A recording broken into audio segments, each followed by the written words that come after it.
ಪಂಜಿನ ಮೆರವಣಿಗೆ ಮತ್ತು ಅಖಂಡ ಭಾರತದ ಈ ಕಾರ್ಯಕ್ರಮದ ವೇದಿಕೆಯಲ್ಲಿರುವಂತಹ ನಮಗೆಲ್ಲರಿಗೂ ಕೂಡ ಒಂದಷ್ಟು ವಿಚಾರಗಳನ್ನು ತಿಳಿಸಿದಂತಹ ಆತ್ಮೀಯರಾದ ಬಜರಂಗದಳದ ಜಿಲ್ಲಾ ಸಂಚಾಲಕರಾದ ಚೇತನ್ ಪೇರಲ್ಕೆ ಅವರೇ, ಇನ್ನೊಬ್ಬರು ನಮ್ಮ ಆತ್ಮೀಯರು ವಿಶ್ವ ಹಿಂದೂ ಪರಿಷತ್ನ ಹಿತೈಷಿಗಳಾದಂತಹ ಕಿರಣ್ ಕುಲಾಲ್ರೆ, ಹಾಗೆಯೇ ಉಡುಪಿಯ ವಿಶ್ವ ಹಿಂದೂ ಪರಿಷತ್ನ ಜಿಲ್ಲೆಯ ಸಹ ಕಾರ್ಯದರ್ಶಿಯಾದಂತಹ ಸುಧೀರ್ ಅವರೇ, ಮನೀಶ್ ನಿಟ್ಟೆ ಅವರೇ, ಪ್ರತೀಕರೇ, ಬಂದಿರುವಂಥ ಎಲ್ಲ ಆತ್ಮೀಯ ಸಜ್ಜನ ಹಿಂದೂ ಬಂಧುಗಳೇ, ಈಗಾಗಲೇ ಚೇತನ್ ಪೇರಲ್ಕೆ ಅವರು ಹಲವಾರು ವಿಚಾರಗಳನ್ನು ತಮ್ಮ ಮುಂದೆ ಇಟ್ಟಿದ್ದಾರೆ.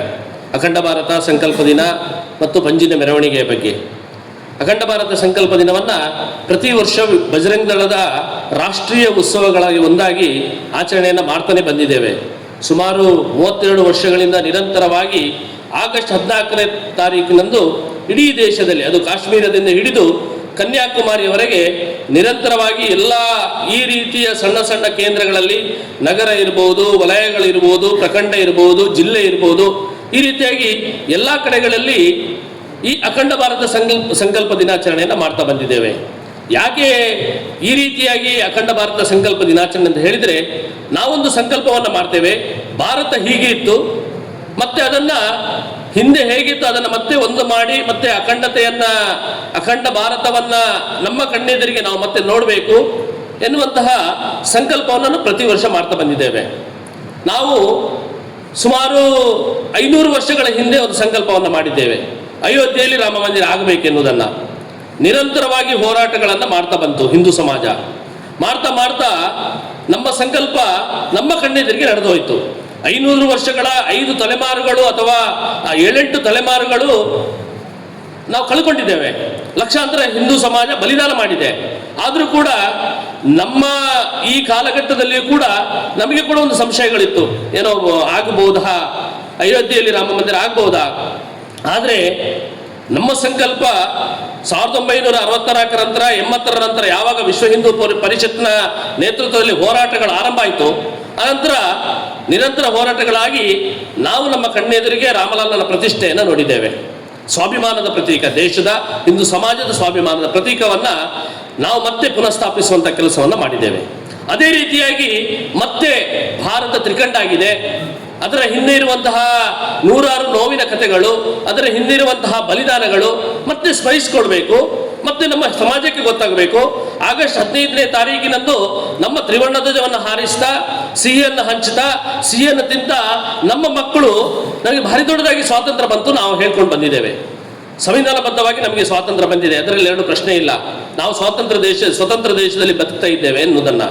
ಆದರೆ ಅದರ ಹಿಂದಿರುವಂತಹ ನೋವಿನ ಘಟನೆಗಳು ಮತ್ತು ಈಗಿನ ಸದ್ಯದ ಪರಿಸ್ಥಿತಿಯಲ್ಲಿ ಇರುವಂತಹ ನಮ್ಮ ದೇಶದಲ್ಲಿ ಇರುವಂತಹ ಪರಿಸ್ಥಿತಿ ನಾವೊಂದು ಸಲ ಯೋಚನೆ ಮಾಡಬೇಕು, ವಿಮರ್ಶೆ ಮಾಡಿಕೊಳ್ಬೇಕು, ಸಮಾಜಕ್ಕೆ ತಿಳಿಸುವಂಥ ಕೆಲಸವನ್ನು ಮಾಡಬೇಕು ಎನ್ನುವಂಥ ದೃಷ್ಟಿಯಿಂದ ವಿಶ್ವ ಹಿಂದೂ ಪರಿಷತ್ ಈ ರೀತಿಯ ಕಾರ್ಯಕ್ರಮಗಳನ್ನು ಬಜರಂಗ ದಳದ ನೇತೃತ್ವದಲ್ಲಿ ಅಖಂಡ ಭಾರತ ಸಂಕಲ್ಪ ಕಾರ್ಯಕ್ರಮವನ್ನು ಮಾಡ್ತಾ ಬಂದಿದೆ.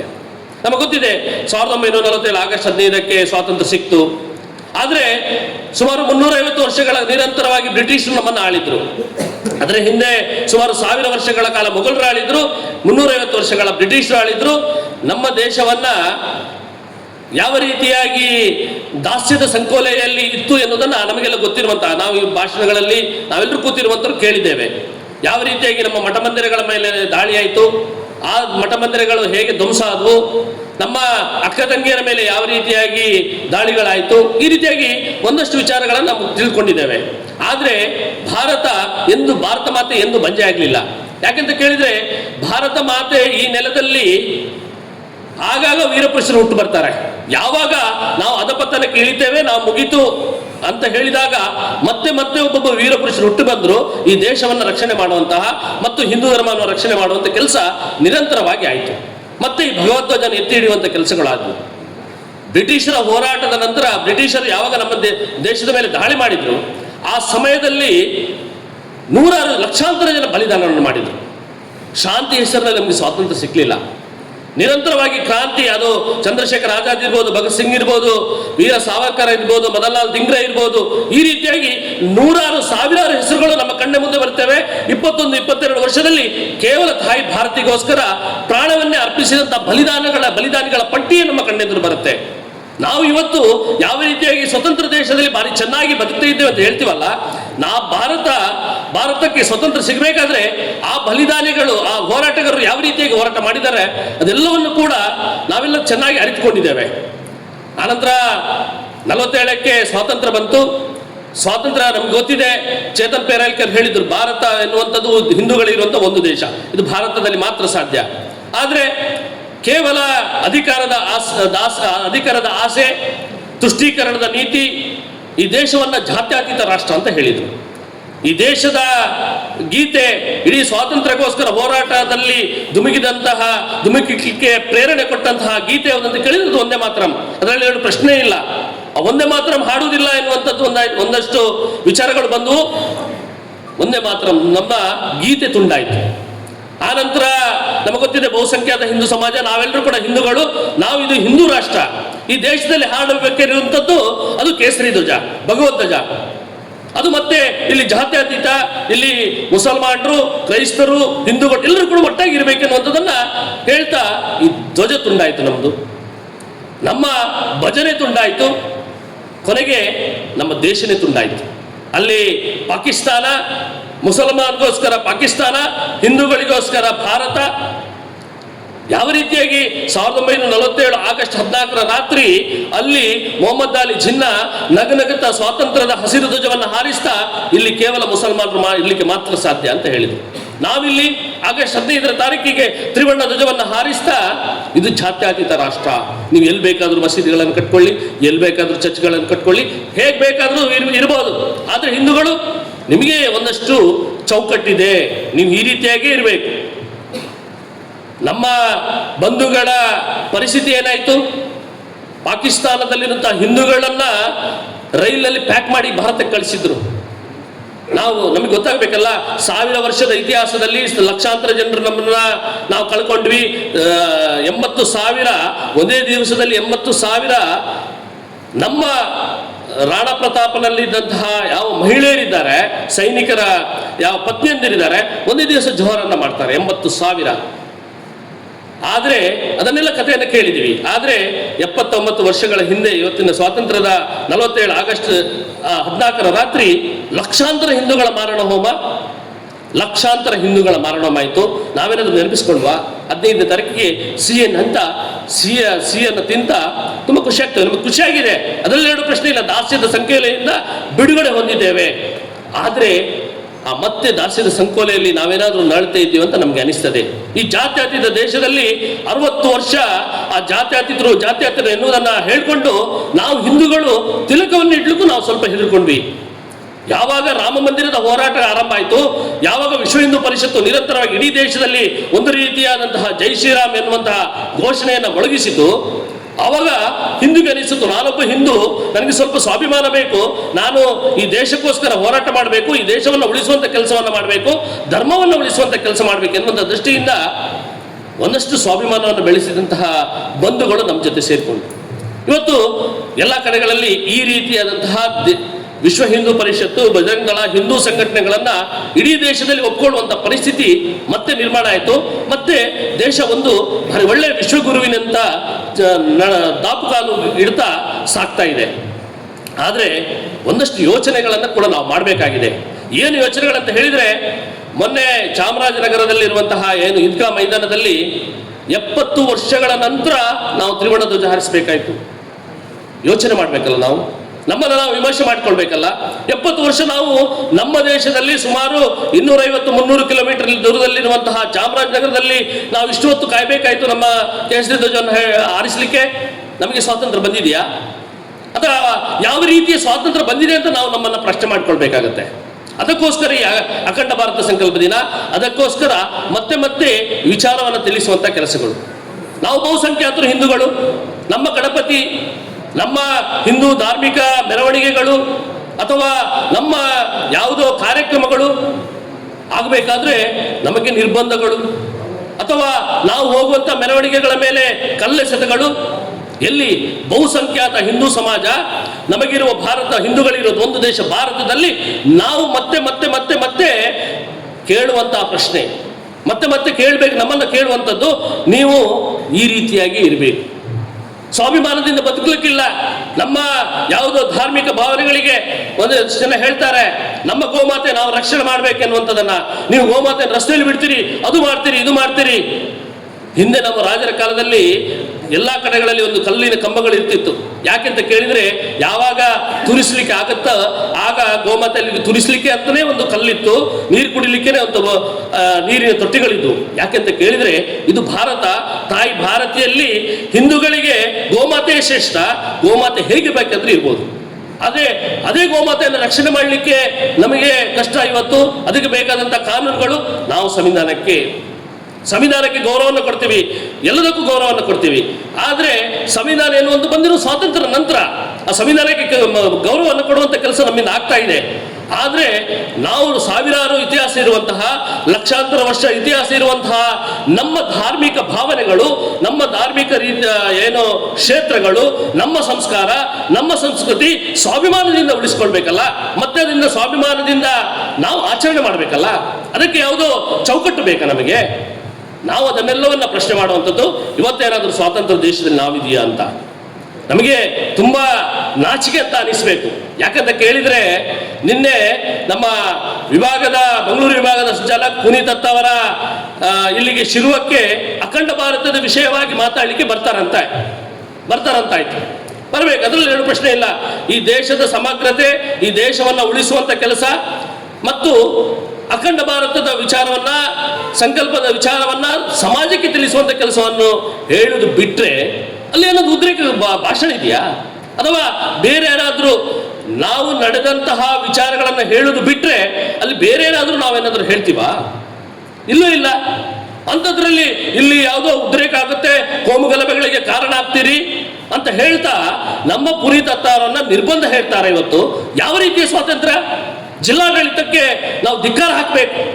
ಜಿಲ್ಲಾಡಳಿತ ಇವತ್ತು ನರಸಿಂಹ ಮಾಣಿ ಇರ್ಬೋದು, ಪುನೀತ್ ದತ್ತಾರ ಇರ್ಬೋದು, ಶರಣ್ ಪಂಪೇಲ್ ಇರ್ಬೋದು, ಇಲ್ಲಿ ಸತೀಶ್ ಪೂಜಾರಿ ಇರ್ಬೋದು, ಕಾರ್ಕಳಕ್ಕೆ, ಇವರ ಮೇಲೆ ನಿರ್ಬಂಧಗಳು ಏನು? ಇವರು ಯಾವುದೋ ಕೊಲೆ, ದರೋಡೆ ಅಥವಾ ಏನಾದರೂ ಮಾಡ್ಕೊಂಡು ಬಂದಿದ್ದಾರಾ?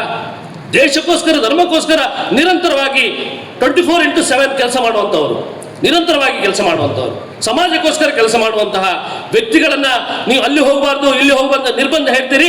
ಅರೆ ಕಳ್ಳ ಕಾಕರು ರಾಜಕಾರಣಿಗಳು ಇವತ್ತು ಅದೇ ಸರ್ಕಾರದಲ್ಲಿರುವಂಥವ್ರು ಎಲ್ಲ ಕಡೆ ಹೋಗ್ತಾ ಇದ್ದಾರಲ್ಲ, ಅವರಿಗೆ ನಿರ್ಬಂಧ ಹಾಕಿ. ನೀವು ಇವತ್ತು ಜಿಲ್ಲಾಡಳಿತ ಯಾರೆಲ್ಲ ಕ್ರಿಮಿನಲ್ಗಳಿದ್ದಾರೆ ಅವರಿಗೆ ನಿರ್ಬಂಧ ಹಾಕಿ. ಅದು ಬಿಟ್ಟು ನಾವು ದೇಶಕ್ಕಾಗಿ ಕೆಲಸ ಮಾಡುವಂತಹ ವ್ಯಕ್ತಿಗಳ ಮೇಲೆ ನಿರ್ಬಂಧ, ಜಿಲ್ಲಾಡಳಿತ ಯಾವ ರೀತಿಯ ಸ್ವಾತಂತ್ರ್ಯ? ಈ ರೀತಿಯ ಪ್ರಶ್ನೆಗಳನ್ನು ಕೇಳಿದ್ರೆ ಮತ್ತೆ ನಮ್ಮ ಮೇಲೆ ಯಾವುದೋ ರೀತಿಯಾದಂತಹ ಹಾಗೆ ಮಾತಾಡಬಾರ್ದು, ನೀವು ಹೀಗೆ ಮಾತಾಡಬಾರ್ದು ಎನ್ನುವಂತಹ ಪ್ರಶ್ನೆಗಳು ಜಿಲ್ಲಾಡಳಿತದಿಂದ ಬರ್ತದೆ, ಸರ್ಕಾರದಿಂದ ಬರ್ತದೆ. RSS ಬಗ್ಗೆ ನಿರಂತರವಾಗಿ ದಾಳಿಯನ್ನು ಮಾಡ್ತಾರೆ. ಯಾಕೆ RSS ಬಗ್ಗೆ ದಾಳಿಯನ್ನು ಮಾಡಬೇಕು? ಇವರಿಗೆ ಸರ್ಕಾರವನ್ನು ನಡೆಸುವಂತ ಕೆಲಸ, ಸರ್ಕಾರವನ್ನು ಯಾವ ರೀತಿ ನಡೆಸಬೇಕು, ಅದರಿಂದ ಯಾವ ರೀತಿಯಾಗಿ ಸವಲತ್ತುಗಳನ್ನು ಕೊಡಬೇಕು, ಯಾವ ರೀತಿ ರಾಜ್ಯವನ್ನು ನಡೆಸಬೇಕು ಎನ್ನುವಂಥದ್ದು ಇವರಿಗಿರುವಂಥದ್ದು. ಕೇವಲ ಗೃಹ ಮಂತ್ರಿಗಳು ಅದನ್ನು ಮಾಡಬೇಕು ಬಿಟ್ರೆ ಸಂಘ ಸಂಸ್ಥೆಗಳ ಮೇಲೆ ಯಾವುದೋ ವಿಚಾರಗಳ ಬಗ್ಗೆ ನೀವು ನಿರಂತರವಾಗಿ ಹೇಳ್ತೀರಂತ ಹೇಳಿದ್ರೆ, ಇಡೀ ದೇಶವನ್ನು ರಕ್ಷಣೆ ಮಾಡಿದಂತಹ ಸಂಘಟನೆ ಇವತ್ತು ಇಡೀ ದೇಶದಲ್ಲಿ ಮತ್ತೆ ನಾವು ಒಂದಾಗಬೇಕೆನ್ನುವಂಥದ್ದನ್ನ ಈ ದೇಶಕ್ಕೆ ಒಳ್ಳೆಯ ಪ್ರಧಾನಿಯನ್ನು ಕೊಟ್ಟಂತಹ ಸಂಘಟನೆ, ಅಂಥದ್ರ ಬಗ್ಗೆ ನೀವು ಮಾತಾಡ್ತೀರಿ. ನಾವಿವತ್ತು ರಾಜಕೀಯದ ವಿಚಾರ ಅಲ್ಲ, ಆದರೆ ಈ ಎಲ್ಲ ವಿಚಾರಗಳಿಂದ ನಮ್ಮನ್ನು ನಾವು ವಿಮರ್ಶೆ ಮಾಡ್ಕೊಳ್ಬೇಕು. ಇವತ್ತು ನಮ್ಮನ್ನು ನಾವು ವಿಮರ್ಶೆ ಮಾಡ್ಕೊಳ್ಬೇಕಾಗಿದೆ. ಯಾವುದೋ ಪ್ರತಿಭಟನೆ, ಜಂಜಿಗಳ ಪ್ರತಿಭಟನೆ ಅಂತ ಹೇಳ್ತೀರಿ. ಜಂಜಿಗಳು ಇವತ್ತು ಯುವಕರು ಇದ್ದಾರೆ, ನಾವು ಅದಕ್ಕೇನು ವಿರೋಧ ಅಲ್ಲ. ಜಂಜಿಗಳನ್ನ ನಾವೆಲ್ಲರೂ ಕೂಡ ನಾವು ಜಂಜಿಗಳೇ, ಅದರಲ್ಲಿ ಎರಡು ಪ್ರಶ್ನೆ ಇಲ್ಲ. 80ರ ದಶಕದ ನಂತರ 90 ದಶಕದ ಬಂದಂತ ಯುವಕರು ಎಲ್ಲರೂ ಜಂಜಿಗಳೇ. ಈ ದೇಶಕ್ಕೋಸ್ಕರ ಕೆಲಸ ಮಾಡುವಂತ ಯುವಕರು ಇರಬೇಕು. ಅದು ಬಿಟ್ಟು ನೀವು ಜಂತರ್ ಮಂತರ್ನಲ್ಲಿ ಪ್ರತಿಭಟನೆ ಮಾಡ್ತೀರಿ. ಯಾವ ರೀತಿಯ ಘೋಷಣೆಗಳು? ಇವತ್ತು ನೀಟಿನ ಬಗ್ಗೆ ನೀವು ಪ್ರತಿಭಟನೆ ಮಾಡಬೇಕಾದ್ರೆ ನೀಟಿನ ಬಗ್ಗೆ ನೀವು ಪ್ರತಿಭಟನೆ ಮಾಡಿ. ದೇಶ ವಿರೋಧಿ, ಧರ್ಮ ವಿರೋಧಿ ಘೋಷಣೆಗಳು ಯಾಕೋಸ್ಕರ? ಹಾಗಾದ್ರೆ ಅದರ ಹಿಂದಿನ ಉದ್ದೇಶ ಏನು? ಒಂದು ಜಿರಳೆ ನಾವು ಮನೆಯಲ್ಲಿದ್ರೆ ಅದನ್ನು ಓಡಿಸ್ತೇವೆ. ಕೆಲವರು ಹೆದರ್ತಾರೆ ಅದಕ್ಕೆ, ಮನೆಯಲ್ಲಿರುವಂಥ ಮಕ್ಕಳೆಲ್ಲ ಹೆದರ್ತಾರೆ. ಆದರೆ ಅದನ್ನು ಓಡಿಸುವಂಥ ಕೆಲಸಗಳನ್ನು ಮಾಡ್ತೇವೆ ನಾವು. ಆ ರೀತಿಯ ಹೆಸರನ್ನು ಇಟ್ಕೊಂಡು ಇವತ್ತು ಜಂತರ್ ಮಂತರ್ನಲ್ಲಿ ಈ ದೇಶದ ವಿರುದ್ಧ, ಧರ್ಮದ ವಿರುದ್ಧ ಪ್ರತಿಭಟನೆಯನ್ನು ಮಾಡ್ತೀರಿ. ಜಂಜಿಗಳನ್ನ ದಾರಿ ತಪ್ಪಿಸುವಂತ ಕೆಲಸವನ್ನ ಮಾಡ್ತೀನಿ ಅಂತ ಹೇಳಿದ್ರೆ ಇದರ ಹುನ್ನಾರ ಏನು? ಆದರೆ ನಾವೆಲ್ಲರೂ ಕೂಡ ಯೋಚನೆ ಮಾಡಬೇಕು. ನಮಗೆ ವಿಶ್ವಾಸ ಇದೆ, ನಮ್ಮ ಕಣ್ಣ ಮುಂದೆ ಒಬ್ಬ ದೇಶವನ್ನು ನಡೆಸುವಂತಹ ಒಬ್ಬ ಸ್ವಾಭಿಮಾನಿ ಪ್ರಧಾನಿ ನಮ್ಮ ಕಣ್ಣ ಮುಂದೆ ಇದ್ದಾರೆ. ಈ ದೇಶವನ್ನ ಮತ್ತೆ ವಿಶ್ವಗುರು ಮಾಡ್ತೇವೆ. ಈ ದೇಶದಲ್ಲಿ ಎಲ್ಲರೂ ಕೂಡ ಸ್ವತಂತ್ರರಾಗಿ ಸ್ವತಂತ್ರದ ಅರ್ಥವನ್ನ ಕೊಡುವಂತ ಕೆಲಸವನ್ನು ಮಾಡ್ತಾ ಬಂದಿದ್ದಾರೆ. ಆದರೆ ಅದೇ ರೀತಿಯ ಸವಾಲುಗಳು ಕೂಡ ನಮ್ಮ ಕಣ್ಣ ಮುಂದೆ ಇದೆ. ನಾವೆಲ್ಲರೂ ಕೂಡ ಇದನ್ನೇ ಕೇವಲ ಅಖಂಡ ಭಾರತ ಪಂಜಿನ ಮೆರವಣಿಗೆ ಈ ಕಾರ್ಯಕ್ರಮಕ್ಕೆ ಸೀಮಿತಗೊಳಿಸದೆ ಒಂದು ಒಳ್ಳೆಯ ಸಂಕಲ್ಪವನ್ನ ನಾವು ಕೂಡ ಮಾಡಬೇಕಾಗಿದೆ. ನಾವು ಒಂದಷ್ಟು ಚೇತನ್ ಪೇರೇಲ್ಕೆ ಅವರು ಹೇಳಿದ ಹಾಗೆ ಸಂಘಟನೆ, ಸಮಾಜ, ಧರ್ಮ, ನಿತ್ಯ ನಾವು ಒಂದು ಅರ್ಧ ಗಂಟೆ ಯೋಚನೆಯನ್ನು ಮಾಡೋಣ. ನಮ್ಮ ಸ್ನೇಹಿತರಿಗೆ ನಾವು ಇವತ್ತು ನಿರಂತರವಾಗಿ ಫೋನ್ನಲ್ಲಿ ಇರ್ತೇವೆ, ನಮಗೆಲ್ಲ ಮಾಹಿತಿಗಳು ಬರ್ತಾ ಇರ್ತವೆ. ಆ ಫೋನ್ ಮುಖಾಂತರ ನಮ್ಮ ಹಿತೈಷಿಗಳಿಗೆ, ಸ್ನೇಹಿತರಿಗೆ ಅವರ ಜೊತೆ ಮಾತಾಡೋಣ. ದೇಶದ ಧರ್ಮದ ಬಗ್ಗೆ ನಡೆಯುವಂತಹ ವಿಚಾರಗಳನ್ನ ವಿನಿಮಯ ಮಾಡಿಕೊಳ್ಳೋಣ. ಮತ್ತೆ ದೇಶವನ್ನ ಮತ್ತೆ ಹಿಂದೂ ರಾಷ್ಟ್ರವನ್ನಾಗಿ ಮಾಡಬೇಕು. ಮತ್ತೆ ನಾವೇನು ಇವತ್ತು ಧ್ವಜ ಇವತ್ತು ಮತ್ತೆ ತ್ರಿವರ್ಣ ಆಗಿದೆ, ಮತ್ತೆ ಅದನ್ನ ಹಿಂದೆ ಯಾವ ರೀತಿಯಾಗಿ ಆ ಧ್ವಜ ಇತ್ತು, ಅದಕ್ಕೆ ಯಾವ ರೀತಿಯ ಚರ್ಚೆಗಳಾಗಿತ್ತು, ಆ ಮತ್ತೆ ಭಗವಧ್ವಜ ಈ ದೇಶದಲ್ಲಿ ಹಾರಿಸುವಂತಾಗಬೇಕು. ಮತ್ತೆ ಈ ದೇಶ ಹಿಂದೂ ರಾಷ್ಟ್ರ ಆಗುವಂತಹ ಸಂಕಲ್ಪವನ್ನ ನಾವೆಲ್ಲ ಮಾಡೋಣ. ಮತ್ತೆ ಹಿಂದೂ ರಾಷ್ಟ್ರ ಅಂತ ಹೇಳಿದ್ರೆ ಯಾವುದೋ ಒಟ್ಟು ಎಲ್ಲರನ್ನ ಓಡಿಸುವಂತಹ ದೇಶ ಅಲ್ಲ. ಸರ್ವೇ ಜನ ಸುಖಿನೋ ಅಂತ ಹೇಳಿದ್ರೆ ಅದು ಸನಾತನ ಧರ್ಮ. ಎಲ್ಲರನ್ನ ಒಟ್ಟಿಗೆ ರೀತಿಯಲ್ಲಿ ಒಂದೇ ರೀತಿಯಲ್ಲಿ ಕೊಂಡೋಗುವಂಥದ್ದು ಮತ್ತು ಬಹುಸಂಖ್ಯಾತ ಹಿಂದೂ ಸಮಾಜ ಸ್ವಾಭಿಮಾನದಿಂದ ಬದುಕುವಂಥದ್ದು. ಇದನ್ನು ನಾವೆಲ್ಲ ಮಾಡೋಣ. ಕಾರ್ಯಕ್ರಮ ಕೇವಲ ಭಾಷಣ ಮಾತ್ರ ಸೀಮಿತ ಅಲ್ಲ. ನಾವು ಈ ಸಂಕಲ್ಪವನ್ನ ನಮ್ಮ ಮನಸಾರೆ ನಾವೆಲ್ಲ ಮಾಡೋಣ ಅಂತ ಹೇಳ್ತಾ ನನ್ನ ಮಾತುಗಳನ್ನು ಮುಗಿಸ್ತೇನೆ. ಜೈ ಶ್ರೀರಾಮ್. ವೇದಿಕೆ ಮೇಲಿರುವವರು ಮತ್ತು ವೇದಿಕೆ ಮುಂಭಾಗದಲ್ಲಿ ಉಪಸ್ಥಿತರಿರುವವರೆಲ್ಲರೂ ಕೂಡ ಎದ್ದು ನಿಂತು ತಮ್ಮ ಬಲಗೈಯನ್ನು ಮುಂದೆ ಚಾಚಿ ನಾನು ಹೇಳಿದ ಹಾಗೆ ಹೇಳಬೇಕು. ಎಲ್ಲರೂ ಕೂಡ ತಮ್ಮ ಕೈಯನ್ನು ಮುಂದಕ್ಕೆ ಚಾಚಿ. ಸರ್ವಶಕ್ತಿವಂತನಾದ ಪರಮೇಶ್ವರನನ್ನು, ತಾಯಿ ಭಾರತಿಯನ್ನು ಮತ್ತು ಸ್ವಾತಂತ್ರ್ಯ ಹೋರಾಟದ